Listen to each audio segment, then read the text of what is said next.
There are about 80 different species of mangrove trees. All of these trees grow in areas with low oxygen soil, where slow-moving waters allow fine sediments to accumulate. Mangrove forests grow only at tropical and subtropical latitudes near the equator because they cannot withstand freezing temperatures. Many mangrove forests can be recognized by their dense tangle of prop roots that make the trees appear to be standing on stilts above the water.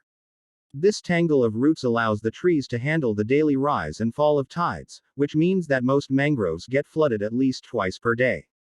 The roots slow the movement of tidal waters, causing sediments to settle out of the water and build up the muddy bottom.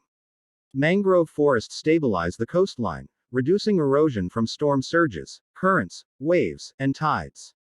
The intricate root system of mangroves makes these forests attractive to fishes and other organisms seeking food and shelter from predators. The main contribution of mangroves to the larger ecosystem comes from litter fall from the trees, which is then decomposed by primary consumers.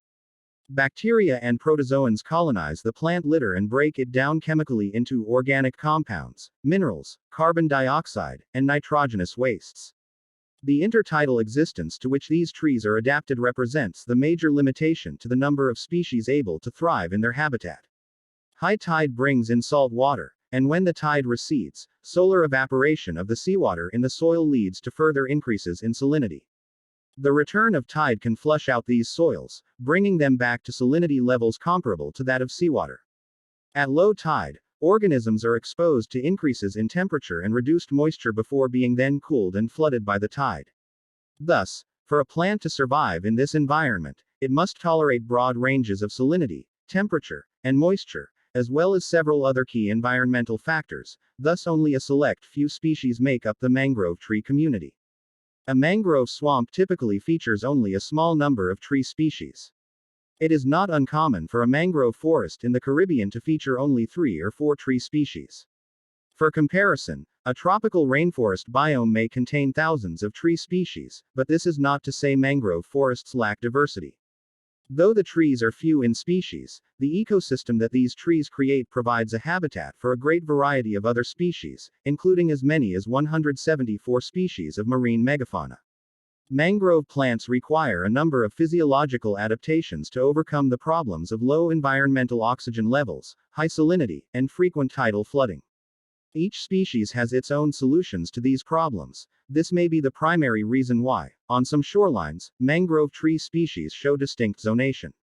Small environmental variations within a mangle may lead to greatly differing methods for coping with the environment. Therefore, the mix of species is partly determined by the tolerances of individual species to physical conditions, such as tidal flooding and salinity, but may also be influenced by other factors, such as crabs preying on plant seedlings. Once established, mangrove roots provide an oyster habitat and slow water flow, thereby enhancing sediment deposition in areas where it is already occurring. The fine, anoxic sediments under mangroves act as sinks for a variety of heavy metals which colloidal particles in the sediments have concentrated from the water. Mangrove removal disturbs these underlying sediments, often creating problems of trace metal contamination of seawater and organisms of the area. Mangrove swamps protect coastal areas from erosion, storm surge, especially during tropical cyclones, and tsunamis. They limit high-energy wave erosion mainly during events such as storm surges and tsunamis. The mangrove's massive root systems are efficient at dissipating wave energy. Likewise, they slow down tidal water enough so that its sediment is deposited as the tide comes in, leaving all except fine particles when the tide ebbs. In this way, mangroves build their environments. Because of the uniqueness of mangrove ecosystems and the protection against erosion they provide, they are often the object of conservation programs, including national biodiversity action plans. Mangrove forests, also called mangrove swamps, mangrove thickets or mangles, are productive wetlands that occur in coastal intertidal zones. Mangrove forests grow mainly at tropical and subtropical latitudes because mangroves cannot withstand freezing temperatures. There are about 80 different species of mangroves, all of which grow in areas with low oxygen soil, where slow-moving waters allow fine sediments to accumulate. Many mangrove forests can be recognized by their dense tangle of prop roots that make the trees appear to be standing on stilts above the water. This tangle of roots allows the trees to handle the daily rise and fall of tides, which means that most mangroves get flooded at least twice per day. The roots slow the movement of tidal waters, causing sediments to settle out of the water and build up the muddy bottom. Mangrove forests stabilize the coastline, reducing erosion from storm surges, currents, waves, and tides.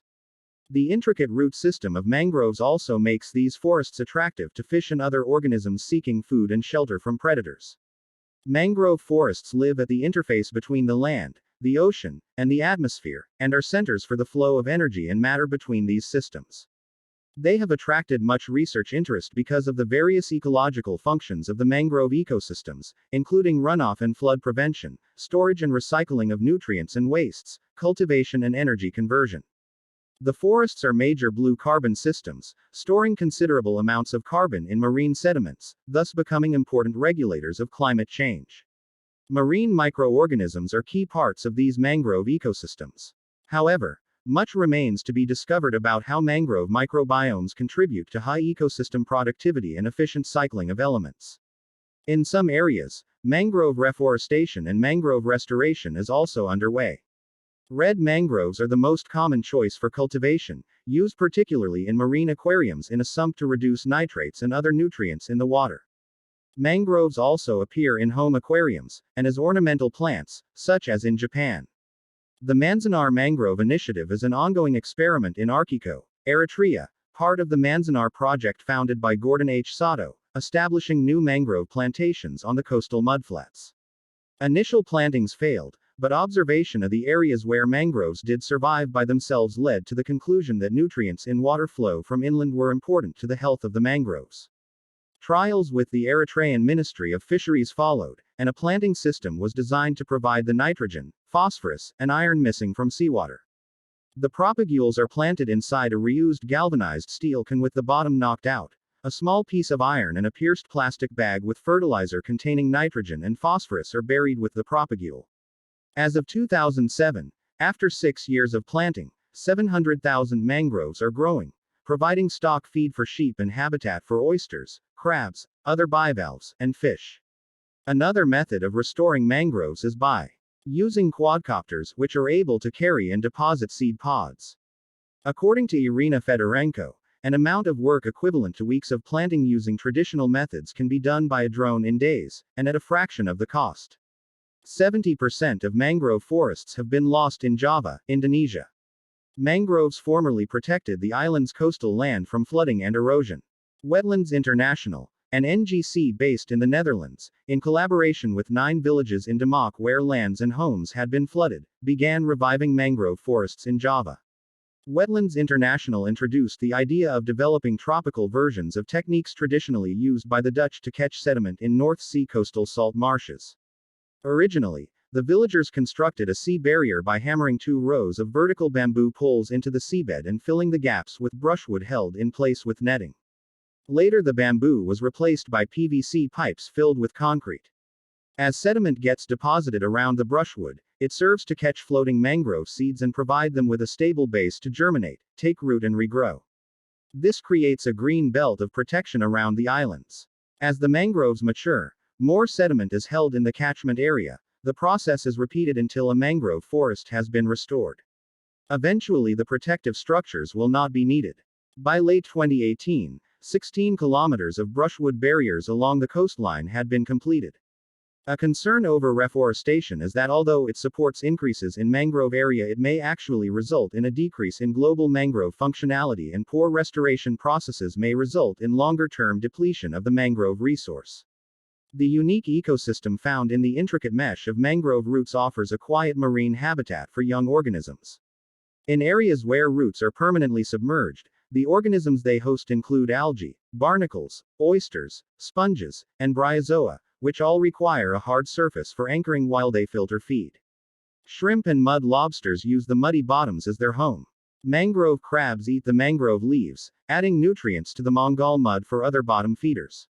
In at least some cases, the export of carbon fixed in mangroves is important in coastal food webs. Mangrove plantations host several commercially important species of fish and crustaceans. In Puerto Rico, the red, white, and black mangroves occupy different ecological niches and have slightly different chemical compositions, so the carbon content varies between the species, as well between the different tissues of the plant. There is a clear succession of these three trees from the lower elevations, which are dominated by red mangroves, to farther inland with a higher concentration of white mangroves. Mangrove forests are an important part of the cycling and storage of carbon in tropical coastal ecosystems. Knowing this, scientists seek to reconstruct the environment and investigate changes to the coastal ecosystem over thousands of years using sediment cores. However, an additional complication is the imported marine organic matter that also gets deposited in the sediment through the tidal flushing of mangrove forests. Mangrove forests can decay into peat deposits because of fungal and bacterial processes as well as by the action of termites. It becomes peat in good geochemical, sedimentary, and tectonic conditions. The nature of these deposits depends on the environment and the types of mangroves involved. Termites process fallen leaf litter, root systems and wood from mangroves into peat to build their nests. Termites stabilize the chemistry of this peat and represent approximately 2% of above-ground carbon storage in mangroves. As the nests are buried over time, this carbon is stored in the sediment, and the carbon cycle continues.